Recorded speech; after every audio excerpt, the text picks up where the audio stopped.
Welcome back to our channel. ఈరోజు మన వీడియోలో 5th క్లాస్ లాస్ట్ యూనిట్కి సంబంధించిన గ్రామర్ పార్ట్ గురించి నేర్చుకుందాం. అదేంటంటే పంక్చుయేషన్ మార్క్స్. ఈ యూనిట్ కంప్లీట్ చేసేస్తే మనకి 3rd, 4th, 5th క్లాసెస్కి సంబంధించిన వొకాబులరీ అండ్ గ్రామర్ క్లాసెస్ అన్నీ కూడా కంప్లీట్ అవుతాయి. నెక్స్ట్ 6th క్లాస్ స్టార్ట్ చేస్తాను. ఈ 5th క్లాస్లో ఇచ్చిన మనకి పంక్చుయేషన్ మార్క్స్ గురించి ఇచ్చిన టాపిక్ చాలా సింపుల్గా ఇచ్చారు. అవి కూడా కొన్ని పంక్చుయేషన్ మార్క్స్ మాత్రం ఇవ్వడం జరిగింది. కానీ నేను ఈరోజు మన క్లాస్లో అన్ని పంక్చుయేషన్ మార్క్స్ గురించి డీటెయిల్గా ఎక్స్ప్లెయిన్ చేస్తాను. So let's get started the video. ఈ పంక్చుయేషన్ మార్క్స్ అనే గ్రామర్ టాపిక్ చాలా చాలా ఇంపార్టెంట్. మనకి అన్ని కాంపిటేటివ్ ఎగ్జామ్స్లో దీనికి సంబంధించిన బిట్స్ అయితే ఇవ్వడం జరుగుతుంది. దీని ప్రొనౌన్సియేషన్ ఏంటంటే కామా కాదు, just comma. Comma killed a man. Comma ఏంటి? మనిషిని చంపడం ఏంటి అనుకుంటున్నారా? జైల్లో ఉన్న ఖైదీని చంపమని అధికారులు ఆల్రెడీ ఆదేశాలు ఇచ్చారు. దానిని అమలు చేస్తున్న ప్రాసెస్లో మళ్ళీ జైలు అధికారుల నుంచి ఒక మెసేజ్ వచ్చింది. మెసేజ్ టైప్ చేయమని ఆర్డర్ పాస్ చేశారు. అదేంటంటే చంపొద్దు, వదిలివేయండి అని. కానీ కరెక్ట్ ప్లేస్లో ఆ కామాన్ పెట్టకపోవడం వల్ల ఆ మనిషి ప్రాణాలు పోవడం జరిగిందట. ఆ సెంటెన్స్ ఏంటో ఇప్పుడు మనం చూద్దాం. ఇక్కడ ఫస్ట్ సెంటెన్స్ మీనింగ్ చూడండి. హ్యాంగ్ హిమ్ నాట్, అతన్ని ఉరి తీయొద్దు. లీవ్ హిమ్, వదిలేయండి. నెక్స్ట్ సెంటెన్స్ మీనింగ్ చూడండి. Hang him, not leave him. ఉరి తీయండి, వదలొద్దు. అంటే కేవలం ఈ కామా ప్లేస్ చేంజ్ అవడం వల్ల ఈ 2 సెంటెన్సెస్ యొక్క మీనింగ్ కంప్లీట్గా మారిపోయింది. ఇప్పుడు ముందుగా మనం నేర్చుకోబోయే పంక్చుయేషన్ మార్క్స్ గురించి తెలుసుకుందాం. కామా, ఇక్కడ మార్క్స్ చూడండి, పక్కన రాశాను.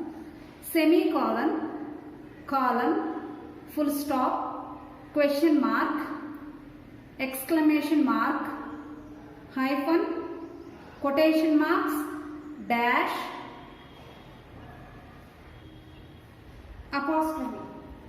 అపాస్ట్రఫీ, ఇది డాష్. ఇవి మనం నేర్చుకోబోయే పంక్చుయేషన్ మార్క్స్. ఫస్ట్ మనం ఇప్పుడు కామా గురించి తెలుసుకుందాం. Comma, it makes the shortest pause. చిన్న గ్యాప్ తీసుకోవడం కోసం ఈ కామాని మనం యూజ్ చేస్తాం. ఫస్ట్ ఎగ్జాంపుల్ చూడండి. To separate the part of speech or to separate the series of words. For example, Ramya, comma, Radha, comma, my brother, comma, and I attended to the party. ఇక్కడ చూడండి, చాలా మంది కన్ఫ్యూజ్ అవుతూ ఉంటారు. ఈ అండ ముందు కామా పెట్టాలా వద్దా అనేది. ఇది ఆప్షనల్, మనం పెట్టచ్చు, పెట్టకపోయినా నో ప్రాబ్లం. ఇది మాత్రం అండ ముందు. కానీ నేను ఎప్పుడు సెంటెన్సెస్ రాసినా సరే ఇది పెడుతూ ఉంటాను. ఇది ఆప్షనల్, పెట్టచ్చు, పెట్టకపోవచ్చు. ఇది పెట్టకూడదు అనే రూల్ మాత్రం ఏమీ లేదు. ఇంకో రూల్స్ చూద్దాం. ఒక పెయిర్ ఆఫ్ వర్డ్స్ అండ్ లేక ఆర్తో జత చేసినప్పుడు ఆ పెయిర్ని పాస్ చేయడం కోసం ఈ కామా యూజ్ చేస్తాం. For example, high and low. ఇవి ఒక పెయిర్ ఆఫ్ వర్డ్స్ అండ్తో జాయిన్ చేయబడ్డాయి. వీటిని సపరేట్ చేయడానికి మనం కామా యూజ్ చేస్తాం. High and low, comma, rich and poor, comma, young and old, must die. Next, ఇంకా ఎప్పుడు ఈ కామా యూజ్ చేస్తాం? ఇక్కడ చూడండి, 2 సెంటెన్సెస్ ఎగ్జాంపుల్స్ రాశాను. No, I will not go there. No తర్వాత మనం కామా పెట్టాలి. Yes, I will help you. Yes తర్వాత కామా పెట్టాలి. ఇలాగే ష్యూర్, ఆఫ్ కోర్స్, డెఫినెట్లీ, ఇలాంటి సెంటెన్సెస్ వచ్చినప్పుడు మనం కామా పెట్టాలి. Next, series of phrases. Phrase అంటే తెలుసు కదా మీకు, అంటే సబ్జెక్ట్ ఉండదు, దానికి ఖచ్చితమైన మీనింగ్, అంటే సబ్జెక్ట్ ఉండకపోయినా ఒక మీనింగ్ ఉంటుంది కానీ సబ్జెక్ట్ ఉండదు. దాన్ని ఫ్రేజెస్ అంటాం. లిజనింగ్ మ్యూజిక్ అంటే మ్యూజిక్ వినడం, అక్కడ సబ్జెక్ట్ ఎవరు లేరు, నేను వింటున్నారా, తను వింటున్నారా, వాళ్ళు వింటున్నారా, అలాంటిది కంప్లీట్ సెంటెన్స్ కాదు, దాన్ని ఫ్రేజ్ అంటాం. ఇలాంటి ఫ్రేజెస్ మనం ఒక సెంటెన్స్లో 2-3 వాడినప్పుడు దానిని సపరేట్ చేయడానికి, వాటిని సపరేట్ చేయడానికి ఈ కామా యూజ్ చేస్తాం. ఇక్కడ చూడండి, listening music comma, watching movies comma, and making videos are my hobbies. ఇవన్నీ కూడా నా హాబీస్. వీటిని మనం ఫ్రేజెస్ అంటాం. ఈ ఫ్రేజెస్ ఆఫ్ సిరీస్ వచ్చినప్పుడు, ఎక్కువ ఫ్రేజెస్తో ఆ సెంటెన్స్ ఫామ్ అయినప్పుడు మనం ఈ కామాస్ యూజ్ చేస్తాం. నెక్స్ట్ నామినేటివ్ అడ్రస్ అంటే ఇటు రా, అటు వెళ్ళు, అక్కడ కూర్చో, ఇది విను అని చెప్తాం కదా తెలుగులో. అలాంటి సిచ్యువేషన్స్లో ఆ సబ్జెక్ట్ తర్వాత ఈ కామా వస్తుంది. జాన్ కమ్ హియర్, జాన్ తర్వాత మనం ఇక్కడ కామా పెట్టాలి. రాజు స్టాండ్ అప్, రాజు తర్వాత కామా పెట్టాలి. My dear students listen to me, Ravi look at the board. ఇలాంటి సెంటెన్సెస్కి మనం కామాని యూజ్ చేస్తాం. నెక్స్ట్ మనం డైరెక్ట్ స్పీచ్లో యూజ్ చేస్తాం. ఇది మనందరికీ తెలుసు. ఈ రిపోర్టింగ్ వెర్బ్ని రిపోర్టెడ్ స్పీచ్తో మనం విడగొట్టేటప్పుడు ఈ కామాని యూజ్ చేస్తాం. అదే ఇండైరెక్ట్ స్పీచ్లో ఈ కామాస్ అసలు పంక్చుయేషన్ మార్క్స్ ఉండవు, ఓన్లీ ఫుల్ స్టాప్ ఉంటుంది ఎండింగ్ ఆఫ్ ద సెంటెన్స్. ఇక్కడ చూడండి, he said comma, next I'm busy. ఇవి రిపోర్టెడ్ స్పీచ్. ఈ రెండింటిని విడగొట్టే సందర్భంలో మనం కామాని ఖచ్చితంగా యూజ్ చేయాలి. నెక్స్ట్ సాల్యుటేషన్ అంటాం. లెటర్ రైటింగ్లో స్టార్టింగ్లో ఉంటుంది. డియర్ సిస్టర్, రెస్పెక్టెడ్ సార్, ఇలాంటి సందర్భంలో మనం ఈ కామా యూజ్ చేస్తాం. నెక్స్ట్ క్లోజింగ్ లాస్ట్లో రాస్తాం కదా, yours obediently, yours faithfully, yours sincerely, ఇలాంటప్పుడు కూడా మనం కామాని యూజ్ చేస్తాం. చాలా మంది తెలియక ఇక్కడ యువర్స్కి అపాస్ట్రఫీ పెడుతూ ఉంటారు, కానీ ఇది బ్లండర్ మిస్టేక్, పెట్టకూడదు అసలు. యువర్స్ని ఇలాగే రాయాలి, కానీ యువర్స్కి ఇక్కడ అపాస్ట్రఫీ పెట్టకూడదు. Yours sincerely, yours faithfully, yours obediently ఇలాగ మాత్రమే రాయాలి, అపాస్ట్రఫీ వాడకూడదు ఇక్కడ. దాని తర్వాత ఇక్కడ కామా యూజ్ చేయాలి. నెక్స్ట్ ప్రిన్సిపల్ క్లాస్తో యాడ్జెక్టివ్ క్లాస్ను విడదీయడానికి ఈ కామాని యూజ్ చేస్తాం. ఇలాంటి సెంటెన్సెస్ మీకు చాలా చాలా తెలుసు, కానీ పర్టికులర్గా అవి మీకు గుర్తురావు. ఇప్పుడు చూడండి, the person comma who worn red shirt is my father. అక్కడ ఉన్న పర్సన్, ఆ వ్యక్తి ఎవరైతే రెడ్ షర్ట్ వేసుకున్నారో ఆ వ్యక్తి మా నాన్నగారు. ఇలాంటి సెంటెన్సెస్కి మనం ఈ కామాని యూజ్ చేస్తాం ప్రిన్సిపల్ క్లాస్తో యాడ్జెక్టివ్ క్లాస్ని విడదీయడానికి. నెక్స్ట్ సెంటెన్స్ చూడండి, the horse which is in white colour is mine.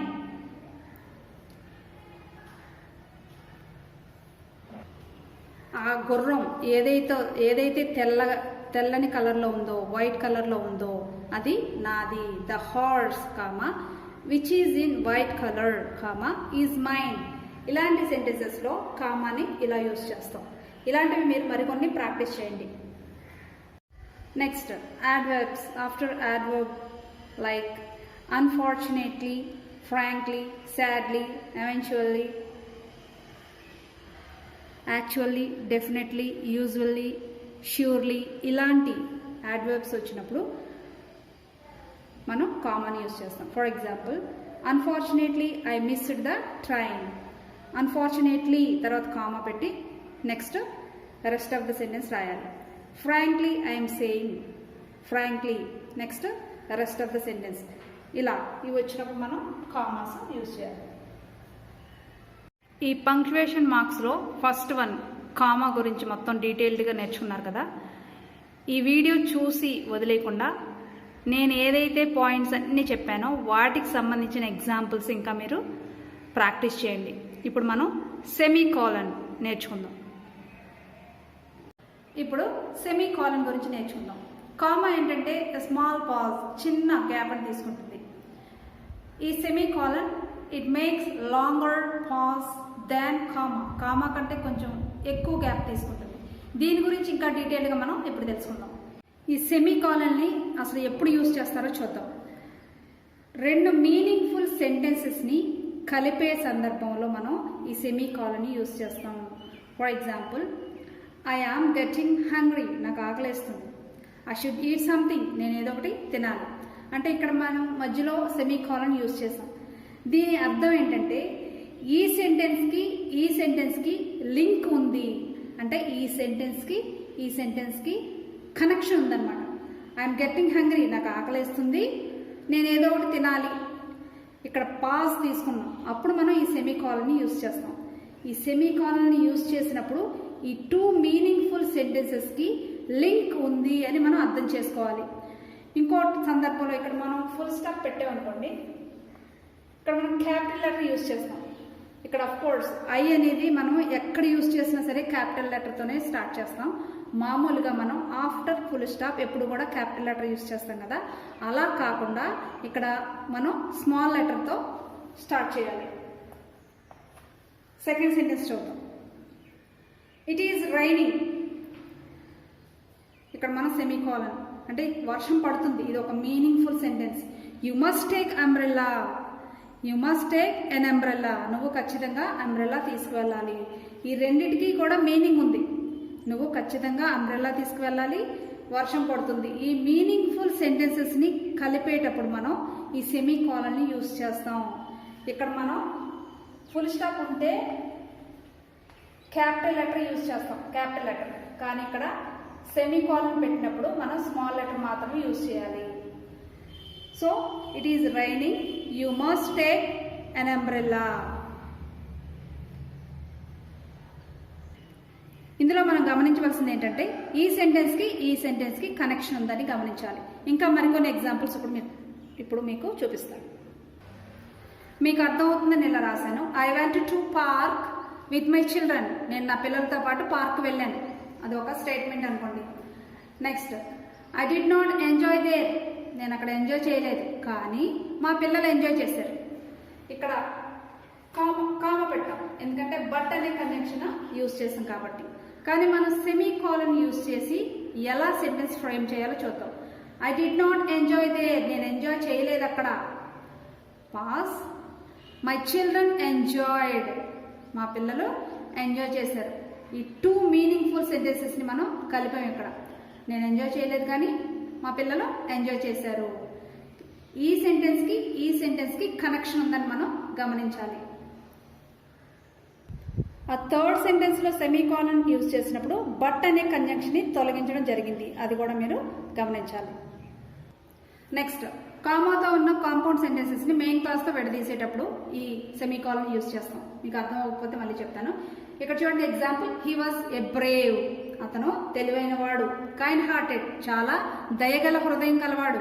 అక్కడ మనం పాస్ తీసుకున్నాం, తెలివైన వాడు, దయగల హృదయం కలవాడు, అదొక meaningful sentence. Next, we all respected him, మేమంతా కూడా గౌరవించాము. అలాంటప్పుడు మనం అక్కడ సెమీకోలన్ని యూజ్ చేయాలి. ఇక్కడ ఈ సెంటెన్స్కి మధ్యలో మనకి కనెక్షన్ ఉందని అర్థమవుతుంది. కాంపౌండ్ సెంటెన్స్లో ఉన్న మెయిన్ క్లాస్ని విడదీయడానికి ఇక్కడ చూడండి, క్లాసెస్ అంటే మీనింగ్ఫుల్ సెంటెన్సెస్ కదా, సబ్జెక్ట్ కూడా ఉంటుంది. హిజ్ ఐస్ వర్ క్లోజ్డ్, మామూలుగా ఇది ఒక సెంటెన్స్, మీనింగ్ఫుల్ సెంటెన్స్. అతని కళ్ళు మూసుకొని ఉన్నాయి. హిజ్ బ్రీత్ కేమ్ స్లోలీ, అతని ఊపిరి చాలా స్లోగా వస్తుంది, ఇది ఒక meaningful sentence. He seem to be asleep, అతను పడుకున్నట్లుగా కనిపిస్తున్నాడు. అంటే ఈ సెంటెన్స్కి పాస్ తీసుకోవాలి, అంటే ఇక్కడ semicolon, next semicolon, next full stop. ఇలాంటి సిచ్యువేషన్స్లో మనం ఈ సెమీకోలన్ యూజ్ చేస్తాం. అక్కడ మీనింగ్ఫుల్ మెయిన్ క్లాజెస్ని విడదీయడానికి, కాంపౌండ్ సెంటెన్స్లో ఉన్న మెయిన్ క్లాజెస్ని విడదీసే సందర్భంలో మనం ఈ సెమీకోలన్ని యూజ్ చేస్తాం. Next, to separate a number of parallel statements. ఇందాక మీకు చెప్పాను ఒక example, I'm getting hungry, I should eat something, అలాంటిదే ఇది కూడా. అంటే ప్యారలల్ స్టేట్మెంట్స్ని కలిపేటప్పుడు, అంటే అక్కడ ఒక పాస్ తీసుకొని ఒక మీనింగ్ఫుల్ పెద్ద సెంటెన్స్ మనకి ఫ్రేమ్ అవుతుంది. ఇక్కడ చూడండి, ఈ 2 సెంటెన్సెస్కి కూడా మనకు మీనింగ్ ఉంటుంది. హిజ్ హార్ట్ వాజ్ ప్యూర్, అతను మనసు చాలా స్వచ్ఛమైనది. His life was peaceful and happy, అతను జీవితం చాలా శాంతంగా సంతోషంగా ఉంది. ఈ రెండింటికి లింకప్ చేయాలి అంటే మనం ఇక్కడ సెమీకోలన్ని యూజ్ చేయాలి. ఇలాంటి సెంటెన్సెస్కి మనం ఇలా సెమీకోలన్ని యూజ్ చేస్తాం. ఈ సెమీకోలన్ గురించి తెలుసుకున్నారు కదా, ఇప్పుడు మనం నెక్స్ట్ పంక్చుయేషన్ మార్క్ కాలన్ గురించి నేర్చుకుందాం. నెక్స్ట్ కాలన్ గురించి నేర్చుకుందాం. Introduce an example. ఎగ్జాంపుల్ అంటే మనం ఏదైనా ఒక విషయం గురించి చెప్పినప్పుడు కొన్ని ఎగ్జాంపుల్స్ చెప్తాం కదా, అలాంటి సెంటెన్సెస్లో ఈ కాలన్ యూస్ చేస్తాం. For example, every student must follow these rules. అక్కడ కాలన్ యూస్ చేస్తాం. Wear uniform, comma, follow the timings, comma, speak in English, comma, respect to the teachers. Next, introduce a list in a sentence. For example, I like to watch all kinds of movies. నేను అన్ని రకాల సినిమాలు చూడడానికి ఇష్టపడతాను. కింద అక్కడ colon use చేస్తాం కదా మూవీస్ తర్వాత, అవి ఏ టైప్స్ ఆఫ్ మూవీసో మనం కింద ఇవ్వడం జరుగుతుంది. Comedy, horror, family oriented movies. ఇలాంటి సందర్భంలో కూడా ఈ కాలన్ యూస్ చేస్తాం. Next, introduce a list. ఒక లిస్ట్ గురించి చెప్పేటప్పుడు, I went to the market and bought. నేను మార్కెట్కి వెళ్ళి కొన్నాను. అక్కడ లిస్ట్ ఇచ్చాం మనం. కాలన్ తర్వాత వెజిటబుల్స్, గ్రోసరీస్ అండ్ ఫ్రూట్స్. ఇలా మనం ఒక లిస్ట్ గురించి చెప్పేటప్పుడు ఈ కాలన్ యూస్ చేస్తాం. నేను మార్కెట్కి వెళ్ళి ఏం తెచ్చానో అక్కడ లిస్ట్ ఉంది కదా, ఆ లిస్ట్కి ముందు మనం ఆ కాలన్ యూస్ చేస్తాం. I went to the market and bought colon vegetables, groceries and fruits. ఇలా యూస్ చేస్తాం. నెక్స్ట్ మనం ఫుల్ స్టాప్ ఎలా యూస్ చేస్తామో దాని గురించి నేర్చుకుందాం. కాలన్ గురించి నేర్చుకున్నారు కదా, ఇప్పుడు మనం ఫుల్ స్టాప్ గురించి నేర్చుకుందాం. ఈ ఫుల్ స్టాప్ని మనం బ్రిటిష్ ఇంగ్లీష్లో ఫుల్ స్టాప్ అంటాం. పీరియడ్ అని అమెరికన్ ఇంగ్లీష్లో పీరియడ్, అలాగే ఫుల్ స్టాప్ అని బ్రిటిష్ ఇంగ్లీష్లో అంటాం. ఇవి మనం ఏ ఏ సందర్భాల్లో యూస్ చేస్తాం? Declarative sentences or assertive sentences. Already మీకు నేను ఈ టైప్స్ ఆఫ్ సెంటెన్సెస్ గురించి క్లాస్ అప్లోడ్ చేశాను. ఆ లింక్ ఈ డిస్క్రిప్షన్లో ఇస్తాను, అది కూడా చూడండి. ఎందుకంటే ఈ పంక్చుయేషన్ మార్క్స్కి సంబంధించిన ఇన్ఫర్మేషన్ ఆ టైప్స్ ఆఫ్ సెంటెన్సెస్లో కూడా ఉంటుంది. Next, imperative sentences. ఈ డిక్లరేటివ్ సెంటెన్సెస్ ఏంటంటే జస్ట్ స్టేట్మెంట్స్. ఇవి ఒక ఇన్ఫర్మేషన్ని తెలియజేస్తాయి. అలాగే ఇంపరేటివ్ సెంటెన్సెస్ ఇవి కమాండ్స్ ఆర్ రిక్వెస్ట్. వీటిలో ఈ సెంటెన్స్ ఎండింగ్లో మనకి ఫుల్ స్టాప్ రావడం జరుగుతుంది. For example, he is a good person. ఇది declarative or assertive sentence. He is a good person, just statement, information తెలియజేస్తుంది అంతే. ఇలాంటి సెంటెన్స్ ఎండింగ్లో ఈ ఫుల్ స్టాప్ రావడం జరుగుతుంది. అలాగే దే ఆర్ ప్లేయింగ్ నౌ. వాళ్ళు ఆడుకుంటూ ఉన్నారు. ఒక ఇన్ఫర్మేషన్ మనం చెప్తున్నాం. ఇది కూడా డిక్లరేటివ్ సెంటెన్స్, ఎండింగ్లో ఫుల్ స్టాప్ వస్తుంది. ఈ రెండు కూడా డిక్లరేటివ్ సెంటెన్సెస్. నెక్స్ట్ చూద్దాం, ఇవి ఇంపరేటివ్ సెంటెన్సెస్. కమ్ హియర్ అంటే ఇది కమాండ్, ఇది ఇంపరేటివ్ సెంటెన్స్లోకి వస్తుంది. Next, please get me A glass of water. ఇది రిక్వెస్ట్, ఇది కూడా ఇంపరేటివ్ సెంటెన్సెస్లోకి వస్తుంది. ఈ రెండు కూడా ఇంపరేటివ్ సెంటెన్స్. ఈ సెంటెన్స్ ఎండింగ్లో మనకి ఫుల్ స్టాప్ రావడం జరుగుతుంది. ఇంకా ఎక్కడ వస్తుందంటే అబ్రివేషన్స్, ఇనీషియల్స్. అబ్రివేషన్స్ అంటే తెలుసు కదా, ఎమ్మెల్యే, ఐఏఎస్, ఎంపీ, ఐపీఎస్, ఇలాంటి అబ్రివేషన్స్లో మనం ఈ ఫుల్ స్టాప్ని యూజ్ చేస్తాం. అలాగే ఇనీషియల్స్, మిస్టర్ రాజు, మిస్ కేఎల్, లత, ఇలాంటి సిచ్యువేషన్స్లో కూడా మనం ఈ ఫుల్ స్టాప్ని యూజ్ చేయడం జరుగుతుంది. నెక్స్ట్, క్వశ్చన్ మార్క్ గురించి తెలుసుకుందాం. Next, question mark or interrogative mark గురించి తెలుసుకుందాం. It indicates the end of a question. ఇది ఎప్పుడు కూడా క్వశ్చన్ ఎండింగ్లో వస్తుంది. ఈ క్వశ్చన్ మార్క్ అనేది క్వశ్చన్, డైరెక్ట్ క్వశ్చన్ ఎండింగ్లో వస్తుంది. డైరెక్ట్ క్వశ్చన్ అంటే ఏంటి? What are you doing, have you completed, are they your parents. ఇలాంటి డైరెక్ట్ క్వశ్చన్స్కి ఎండింగ్లో ఈ క్వశ్చన్ మార్క్స్ రావడం జరుగుతుంది. కానీ ఇండైరెక్ట్ క్వశ్చన్స్కి మాత్రం రాదు. ఇండైరెక్ట్ క్వశ్చన్స్లో ఈ క్వశ్చన్ మార్క్ రాదు. For example, he asked me whether I had bought the car. ఇలాంటి ఇండైరెక్ట్ క్వశ్చన్స్కి ఎండింగ్లో ఈ క్వశ్చన్ మార్క్ అనేది రాదు. అది ఒకటి గుర్తుపెట్టుకోవాలి. డైరెక్ట్ క్వశ్చన్స్కి ఎండింగ్లో మాత్రమే ఈ క్వశ్చన్ మార్క్ రావడం జరుగుతుంది. నెక్స్ట్ మనకి ఇప్పటి వరకు మనం comma, semi colon, colon, full stop and question mark వీటి గురించి తెలుసుకున్నాం కదా. ఇప్పుడు మనం ఎక్స్క్లమేషన్ మార్క్ గురించి తెలుసుకుందాం. ఎక్స్క్లమేషన్ మార్క్ గురించి తెలుసుకుందాం. దీన్నే వండర్ మార్క్ అని కూడా అంటాం. తెలుగులో అయితే ఆశ్చర్యార్థకం అని అంటాం. ఇది ఎప్పుడెప్పుడు యూజ్ చేస్తారో ఇప్పుడు చూద్దాం. It marks and exclamation. ఇది ఆశ్చర్యపోయే సందర్భాల్లో ఆశ్చర్యార్థకాన్ని సూచిస్తుంది. ఇంకా ఫర్ ఇంటర్జెక్షన్స్ అంటే తెలుసు కదా, ఇది one of the parts of speech. Sudden feeling, ఇంటర్జెక్షన్లో మనకి ఏమొస్తాయి? A strong sudden feelings, whether it is happy or sad. Sudden ఫీలింగ్స్కి మనం ఈ ఎక్స్క్లమేషన్ మార్క్ని యూజ్ చేస్తాం. For example, wow, amazing, so cute, oh my god. ఇలాంటి సిచ్యువేషన్స్లో మనం ఈ ఎక్స్క్లమేషన్ మార్క్ని యూజ్ చేస్తాం. నెక్స్ట్, ఫర్ ఎక్స్క్లమేటరీ సెంటెన్సెస్ కూడా ఈ ఎక్స్క్లమేషన్ మార్క్ యూజ్ చేస్తాం. For example, hurray, our team has won. ఇది కూడా సడన్గా మనం ఏదైతే ఎక్స్పెక్ట్ చేయమో అలాంటివి జరిగినప్పుడు మనం ఈ ఆశ్చర్యపోయే సెంటెన్సెస్ని యూజ్ చేస్తాం కదా, అలాంటి సెంటెన్సెస్ కూడా ఈ ఎక్స్క్లమేషన్ మార్క్ వస్తుంది. నెక్స్ట్, ఫర్ విషెస్ని తెలిపేటప్పుడు, for example, happy birthday, happy new year, ఇలాంటి విషెస్ని తెలియజేసినప్పుడు మనం ఈ ఎక్స్క్లమేషన్ మార్క్ యూజ్ చేస్తాం. Next, commands. For example, stop అని మనం కమాండ్ చేస్తాం. Don't talk, stop, get out from here, be careful about this. ఇలా మనం కమాండింగ్గా మాట్లాడే సిచ్యువేషన్స్లో ఈ ఎక్స్క్లమేషన్ మార్క్స్ యూజ్ చేస్తాం. ఇప్పుడు అపాస్ట్రఫీ ఎప్పుడు ఎక్కడ ఎలా యూజ్ చేయాలో నేర్చుకుందాం.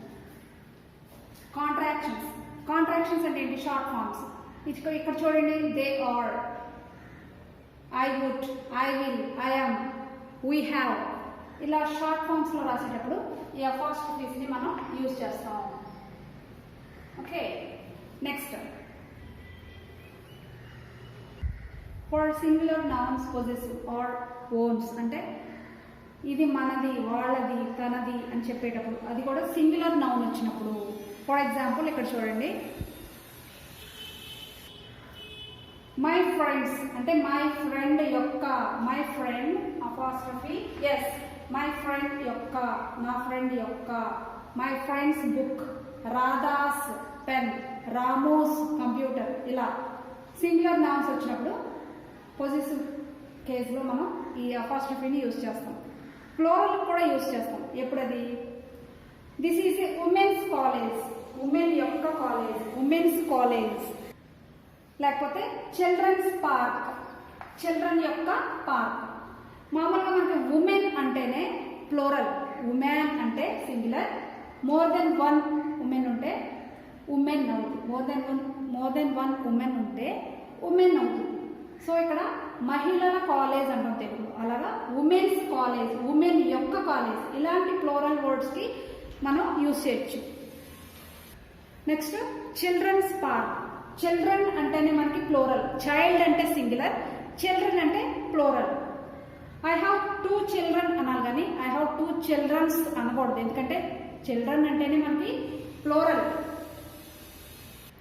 ఇలాంటి సందర్భంలో ఇలా వాడచ్చు. కానీ ఎక్కడ వాడకూడదు? ఇక్కడ చూడండి, హర్స్, యువర్స్, ఇవన్నీ కూడా పొజిటివ్ ప్రొనౌన్స్. హర్స్ అన్నప్పుడు మనం ఇక్కడ అపాస్ట్రఫీ పెట్టకూడదు, దట్ ఈస్ రాంగ్. అలా వాడకూడదు. ఎలా వాడాలి? హర్స్ అని మాత్రమే, హర్స్, ఇదే పొజిటివ్. మళ్ళీ దానికి ఇలాగా మనం అపాస్ట్రఫీ పెట్టకూడదు. ఇంకా పెట్టకూడదు ఎక్కడో చూద్దాం. ప్లూరల్ నౌన్స్ ఎస్తో ఎండ్ అయితే దానికి మనం అపాస్ట్రఫీ ఎలా పెట్టాలి? For example, teachers. టీచర్స్ అంటే మనం ఇక్కడ పెట్టాలి కానీ ఇక్కడ అపాస్ట్రఫీ పెట్టి ఇక్కడ ఎస్ పెట్టకూడదు, that is blunder, mistake. Teachers, friends, ఇలా ప్లూరల్ నౌన్ ఎస్తో ఎండ్ అయితే మనం అపాస్ట్రఫీ ఇలా పెట్టాలి అంతే, అంతేగాని దీని తర్వాత మళ్ళీ ఎస్ రాయకూడదు. ఇలా రాస్తే దట్ ఈస్ కరెక్ట్. నెక్స్ట్ మనం quotation marks or inverted commas గురించి తెలుసుకుందాం. ఇవి ఎక్కడ యూజ్ చేస్తాం? మనం డైరెక్ట్ స్పీచ్లో యూజ్ చేస్తాం. For example, Ramu said, comma, inverted కామర్స్లో అక్కడ ఏదైతే చెప్పడం జరిగిందో దాన్ని ఇన్వర్టెడ్ కామర్స్లో ఎంక్లోజ్ చేస్తాం. ఐ విల్ కమ్ టుమారో, వీటిని మనం ఈ ఇన్వర్టెడ్ కామర్స్లో ఎంక్లోజ్ చేస్తాం. Next, my father said I'm busy now.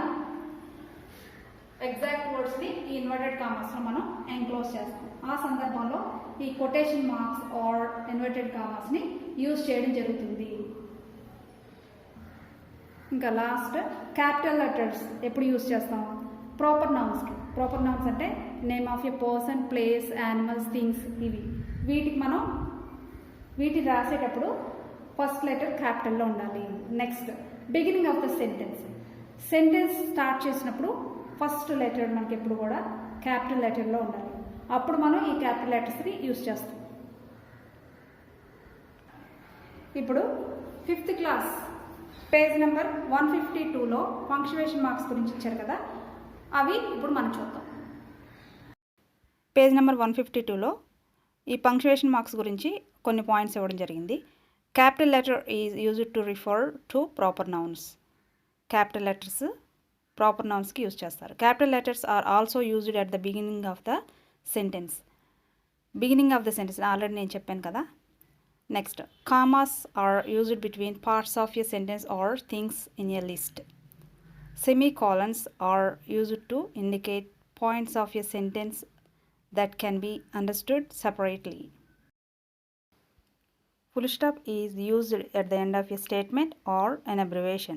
Question mark is used at the end of a question. Exclamation mark is used at the end of a word or sentence showing surprise, shock or even anger. ఇవన్నీ నేను explain చేశాను కదా డీటెయిల్డ్గా. ఇందులో మనకి సింపుల్గా ఇవ్వడం జరిగింది, కొన్ని పాయింట్స్ మాత్రమే. నేర్చుకున్నారు కదా పంక్చువేషన్ మార్క్స్ గురించి. ఈ వీడియో మీకు నచ్చితే తప్పకుండా లైక్ చేయండి. ఎవరికైనా ఈ వీడియో హెల్ప్ అవుతుందంటే వాళ్ళకి షేర్ చేయండి. Thank you for watching this video.